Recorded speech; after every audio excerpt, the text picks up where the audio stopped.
2026, I'm reading 26 books off my physical TBR. For the letter B, we picked Belladona, and I officially have finished it, so here are my thoughts. I started off reading the book in the physical format, and I switched to reading it immersively, and that made all the difference. The audiobook narrator is fantastic, and it really brought the story to life. The story is about a 19-year-old named Zigna. She has kind of been like passed around from relative to relative since her parents died, and she has this special ability where she can't die. And so she regularly pushes the limits of death by ingesting poisons or, putting herself in these precarious situations that lead to like death so that she can get a glimpse at the figure that we come to know as death. And that starts off as an innocent thing to ask them questions and try to understand why she's in the position that she's in. And it leads to what I found to be a very interesting love story. Now, I know you might be creeped out by the fact that this 19-year-old falls in love with death, who we can assume is immortal. And I'm kind of creeped out by that too. But it does give kind of like a vampire relationship vibe here. And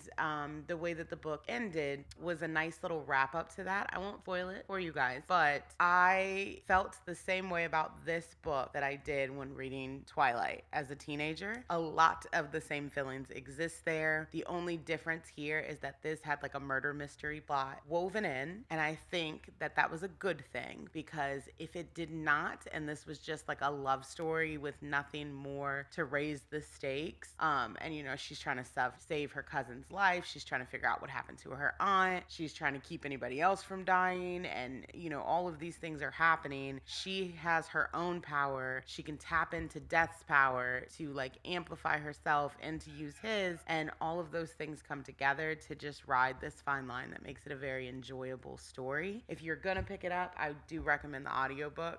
It was a little dry when I was just trying to read it, but I would say it's like a 3.5 star. I'm glad I finally got it off my TBR, and I will definitely continue the series. Have you read Belladonna? Have you finished the series? Let me know if it is worth it, or if I can move on and safely save the rest of the series for another time.